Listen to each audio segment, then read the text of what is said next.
Hello दोस्तों, आज हम एक्सप्लेन करने वाले हैं एक चाइनीज़ ड्रामा जिसका नाम है the promise of growing up together का एपिसोड 1 हिंदी में। तो ड्रामा की शुरुआत होती है और हम देखते हैं ड्रामा की मेन लीड जियामी को, जो कि अपने फादर के साथ एक बार्बर शॉप में जा रही होती है क्योंकि उसे अपने लॉन्ग हेयर्स कट करवाने होते हैं, क्योंकि उसके फादर उनसे ऐसा बोलते हैं।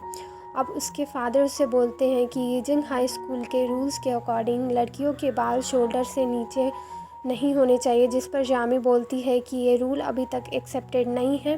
तभी बार्बर अंकल बोलते हैं कि तुम तो सिटी के नंबर 1 हाई स्कूल में गई हो और बहुत लोग वहाँ सोचते हैं पर जा नहीं पाते हैं क्योंकि उन्हें वहाँ एडमिशन नहीं मिलता है। और ऐसा बोलकर वो जियामी के बाल काट देते हैं, जो कि जियामी को बिल्कुल भी अच्छा नहीं लगता है। और यहाँ पे हम देखते हैं जियामी का न्यू हेयर स्टाइल, जो कि उसे बिल्कुल भी पसंद नहीं आ रहा होता है और वो अपने न्यू हेयर स्टाइल को देखकर बहुत ज़्यादा अपसेट हो जाती है और बाहर चली जाती है। जब वो बाहर जा रही होती है तभी वो देखती है कि एक आदमी एक लेडी का पर्स चुरा कर भागने की कोशिश करता है। तभी हम देखते हैं कि रोड के उस साइड हमारे ड्रामा का मेन लीड ये रूसी भी ये देख लेता है और वो हेल्प के लिए आगे बढ़ता है। तब तक जियामी उस आदमी से उस लेडी का पर्स छीन लेती है और उसे अपने बातों में फंसाकर उसे गिरा देती है, जो कि ऋषि दूर से देखकर स्माइल कर रहा होता है और फिर वो चिल्लाने लगती है, जिससे सबका अटेंशन उसकी तरफ आ जाता है और वो चोर वहाँ से भाग जाता है। और ये सब दूर से ऋषि देख रहा था। तभी जियामी अब उस लेडी को पर्स वापस देती है, जिस पर वो उसे थैंक्स बोलती है और वहाँ पे मौजूद सभी लोग जियामी की बहुत ज़्यादा तारीफ़ कर रहे होते हैं। तभी उसके फादर उससे बोलते हैं कि तुम इतनी डेयरिंग क्यों हो, अगर तुम्हें चोट लग जाती तो। पर हमारी जियामी तो गुस्सा होती है और वो वहाँ से चली जाती है। तभी हम देखते हैं ऋषि को, जो कि उससे बात करने के लिए आ रहा होता है, पर जियामी उसे बिना देखे वहाँ से चली जाती है।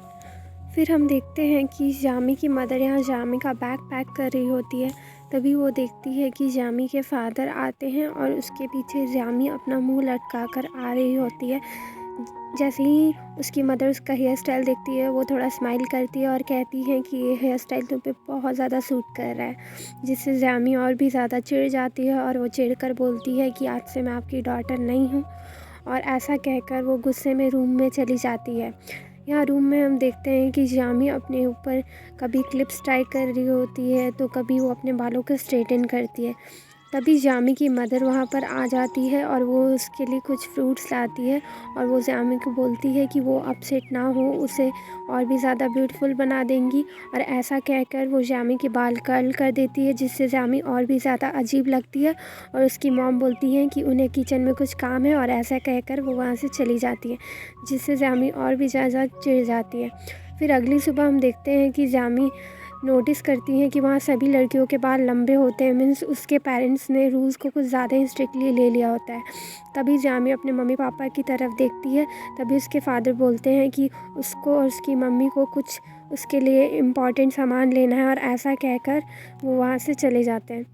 तभी जियामी अपना रजिस्ट्रेशन कार्ड लेके अपना क्लास चेक करने चली जाती है, जहाँ पे वो प्रे कर रही होती है कि उसे अच्छा क्लास मिले। और ऐसा कहकर वो अपना नेम बिलबोर्ड पर चेक करने लगती है। तभी हम देखते हैं कि वहाँ पे कुछ स्टूडेंट्स फायून एंड रूजी की बात कर रहे होते हैं कि वो क्लास के टॉप स्टूडेंट्स हैं। फिर जियामी बहुत ज़्यादा खुश हो जाती है क्योंकि उसे भी वही सेम क्लास मिला होता है। जब वो बाहर जाती है तभी देखती है कि एक तेज़ साइकिल उसकी तरफ आ रही होती है, जिससे धक्का लगने से वह बच जाती है और वो बोलती है कि पता नहीं ये कौन था। फिर जियामी अपने मम्मी पापा को बताते हुए बहुत खुश होती है कि उसे बहुत अच्छा क्लास मिला है और ऐसा करके वो वहाँ पे चली जाती है अपना हॉस्टल रूम चेक करने के लिए। यहाँ पे जियामी अपना हॉस्टल रूम चेक करती है और उसे अपना रूम बहुत ज़्यादा पसंद आता है।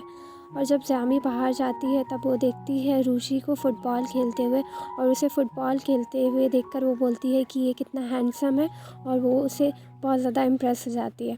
जब रूशी और ज़ियामी क्रॉस कर रहे होते हैं तभी एक फ़ुटबॉल आती है जो कि रूशी को लगने वाली होती है, लेकिन ज़ियामी उसे खींच लेती है ताकि वो उस फ़ुटबॉल से बच जाए, लेकिन फिर भी वो फ़ुटबॉल उसे लग जाती है। और उसके बाद वो दोनों एक दूसरे को देखते हैं, तभी रूशी हंस के उसे फ़ुटबॉल लेकर एक गोल करने चल जाता है। पर तब तक ज़ियामी वहाँ से भाग जाती है और वो बोलती है कि ये तो एक बास्केटबॉल प्लेयर है, और वो उस बॉल को आराम से डॉच कर लेता है। तभी ज़ियामी अपनी क्लास में एंटर करने जाती है, पर वो रोल की वजह से क्लास में एंटर नहीं कर पाती है।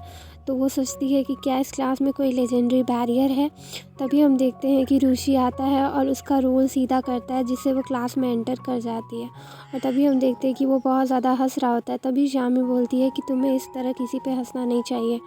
तभी रूशी उससे बोलता है कि तुम क्या लेजेंडरी बैरियर की बात कर रही हो, जिस पे वो चिढ़ जाती है और फिर वो जाकर अपने बेंच पर बैठ जाती है और वो उसी के बारे में सोच रही होती है। तभी वो पीछे मुड़कर देखती है तो रूशी अभी भी उसे देखकर स्माइल कर रहा होता है, जिससे वो सोचती है कि ये कितना फुलिश है, हर वक्त हंसते रहता है। दूसरी तरफ हम क्लास के टॉपर फायून को तभी वहाँ पर चिन जी योंग आ जाता है और वो फायून से बोलता है कि मैं तुमसे एंट्रेंस एग्ज़ाम में हार गया था बिकॉज मैं उसमें अच्छा नहीं कर पाया था। तभी हम उधर से देखते हैं रूजी आता है जो कि फायून का फ्रेंड होता है और वो चिन जी योंग से बोलता है कि तुम उससे कितनी बार हार चुके हैं, तुम हार क्यों नहीं मान लेते। तभी वो उसे चैलेंज करता है कि वो उससे सुडोकी में कम्पीट करेगा। और यहाँ पे देखते हैं कि सभी स्टूडेंट बहुत ही ज़्यादा एक्साइटेड होते हैं और उनका मैच देखने के लिए वो सब स्कूल के बाहर एक कॉमन एरिया में चले जाते हैं। क्लास को स्टार्ट होने में 15 मिनट थे और फिर उनका गेम स्टार्ट हो जाता है और यहाँ पे मैच बहुत ही ज़्यादा इंटेंस चल रहा होता है। तभी बीच में ज़ियामी कुछ बोलती है जिससे सबका अटेंशन उसकी तरफ आ जाता है और फिर हम देखते हैं कि ज़ियामी चुप हो जाती है और गेम फिर से स्टार्ट हो जाता है। और फिर हम देखते हैं कि फायून का चौक जो है टूट जाता है, जिससे सभी लोग शॉक हो जाते हैं और सबको लगता है कि अब वो ये गेम नहीं जीत पाएगा। तभी रूशी फायून को जल्दी से एक चौक देता है और वो फिर से गेम स्टार्ट कर देता है। उसके बाद टाइम्स अप हो जाता है और हम देखते हैं कि गेम जो है वो ड्रॉ हो चुका होता है, मीन्स दोनों ने सारे आंसर्स करेक्ट किए थे। तभी हम देखते हैं कि जिन योंग जो होता है वो बोलता है कि इस राउंड के विनर तुम ही हो, क्योंकि मुझे इस तरह का ड्रॉ पसंद नहीं है, क्योंकि अगर चौक नहीं गिरता तो तुम ही इस गेम को जीतते, इसलिए इस राउंड के लिए इसके विनर तुम ही होगे। और ऐसा कहकर वो वहाँ से चला जाता है। तभी हम देखते हैं फायून को जो कि ज़ियामी की तरफ बहुत ही ज़्यादा गौर से देख रहा होता है। तभी वहाँ पे क्लास टीचर्स आते हैं और दायू इसे देखता है और चिल्लाता है। तभी सभी स्टूडेंट्स वहाँ भागकर अपने अपने क्लास में जाने लगते हैं। तभी फायून किसी का नेम चेक कर रहा होता है। तभी ज़ियामी आती है और उसे हेलो बोलकर क्लास में बैठ जाती है। ज़ियामी अपने बेंचमेट से बात कर रही होती है। तभी फायून आता है और उस लड़के को वही बुक देता है जिसे वो बहुत ज़्यादा टाइम से ढूंढ रहा था, लेकिन बदले में वो उससे एक फेवर मांगता है और वो बोलता है कि जूनियर हाई स्कूल में वो विंडो सीट पर बैठा करता था, इसलिए वो बोलता है उसे चेंज करने के लिए उसके सीट्स, जिस पर वो लड़का मान जाता है और फायून जाकर ज़ियामी के पास में बैठ जाता है। और इधर हम देखते हैं कि फायून जो है वो ज़ियामी से पूछता है कि क्या वो उसे याद है, तो बोलती है कि हाँ, वो इस स्कूल का टॉप स्टूडेंट है। तभी वो बोलता है कि ये नहीं। तभी हम देखते हैं कि वो लोग बात कर रहे होते हैं। तभी एक बहुत ही ब्यूटीफुल लड़की क्लास में एंटर करती है जिसका नाम रियोली होता है, जिसे कि दायू देखते रह जाता है और वो बोलता है कि वो 9 साल से कभी भी एक फ़ीमेल डेस्कमेट के साथ नहीं बैठा है, पर अब ये कर्ज ख़त्म होगा। और ऐसा कहकर वो उसे इनवाइट करने के लिए आगे बढ़ ही रहा होता है। तभी वो फिसल कर गिर जाता है, जिससे सभी हंसने लगते हैं। और यहाँ पे रियोली भी उसे देखकर बहुत ज़्यादा स्माइल करती है और उसे भी स्माइल करता हुआ देख वो खुश हो जाता है। तभी हम देखते हैं कि क्लास टीचर वहाँ पर आ जाती हैं और वो अपना इंट्रोडक्शन देने लगती हैं और वो सभी स्टूडेंट्स को अपना 3 कीवर्ड्स में इंट्रोडक्शन देने के लिए बोलती हैं। लेकिन हम देखते हैं कि यहाँ कोई भी आगे आने को तैयार नहीं था। तभी टीचर बोलती हैं कि मैं एक स्टूडेंट को पिक करूँगी और वो स्टूडेंट आगे डिसाइड करेगा कि वो इंट्रोडक्शन के लिए किसे बुलाना चाहेगा। तभी टीचर इंट्रोडक्शन के लिए फायून को चूज़ करती है और फ़ायून आता है और फिर वो अपना इंट्रोडक्शन देता है और वो अपने कीवर्ड में बोलता है मैथमेटिक्स को। तभी हम देखते हैं कि दायू ये बोलता है कि तुम तो वही हो ना जो जूनियर हाई स्कूल में मैथ्स के टॉप स्टूडेंट थे। और बोलता है फ़ायून हाँ मैं वही हूँ, और उसका इंट्रोडक्शन ख़त्म होता है और सभी लोग उसके लिए ताली बजाते हैं। तभी फ़ायून देखता है कि जामी अपने आप को हाइड कर रही होती है, इसलिए वो उसे ना बुला के अपने फ्रेंड रूशी को इंट्रोडक्शन के लिए बुलाता है। तभी हम देखते हैं कि रूशी अपने इंट्रोडक्शन में अपने कीवर्ड में बास्केटबॉल बोलता है। तभी हम देखते हैं कि कुछ स्टूडेंट्स गॉसिप कर रहे होते हैं कि ये तो बास्केटबॉल में बहुत ज़्यादा अच्छा है। तभी हम देखते हैं कि रूशी अपने नेक्स्ट इंट्रोडक्शन के लिए जामी को बुलाता है, और यहाँ हम देखते हैं कि जामी तो खुद को छुपाने के लिए शूलेस बांधने की एक्टिंग करती है, पर उसे फिर भी जाना पड़ता है। और फिर जामी अपना इंट्रोडक्शन देती है और वो अपने कीवर्ड में बोलती है कि उसे आर्टिकल राइटिंग बहुत पसंद है। तभी सभी बच्चे बोलते हैं कि ये देखो इसका सर तो बिल्कुल मशरूम की तरह लग रहा है उसके हेयर स्टाइल की वजह से, जिस पे जामी बहुत ज़्यादा एम्बैरेस्ड हो जाती है। तभी टीचर बोलती हैं कि सिर्फ उसी ने ही रूल्स को फॉलो किया है, इसलिए हमें उसे अप्रिशिएट करना चाहिए। फिर वो आके अपने बेंच पर बैठ जाती है।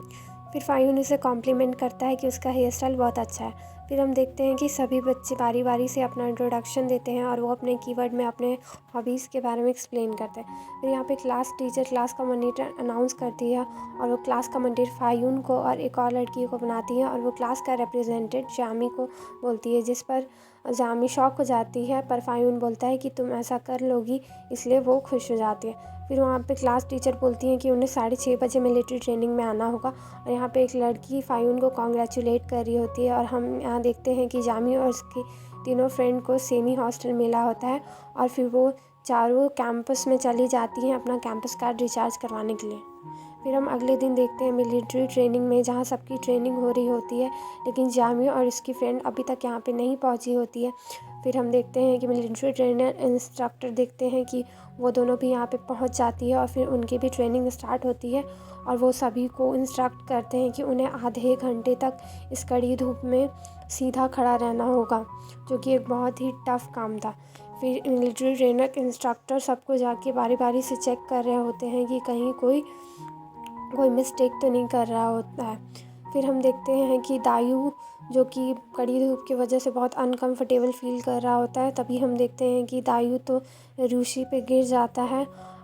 फिर मिलिट्री ट्रेनर इंस्ट्रक्टर वहाँ आते हैं और वो उसे देखकर समझ जाते हैं कि दायू नाटक कर रहा है, इसलिए वो बर्निंग क्रीम निकालते हैं और दायू को दोनों आंखें के बीच में लगा देते हैं, जिससे दायू को बहुत ज़्यादा जलन होती है और वो अचानक से उठता है और फिर वो ट्रेनिंग के लिए खड़ा हो जाता है। फिर हम दूसरी तरफ देखते हैं कि कड़ी धूप की वजह से जामी को बहुत ज़्यादा चक्कर आता है और वो चक्कर खा के रूशी पे गिर जाती है, और इसी के साथ एपिसोड 1 का एंड होता है।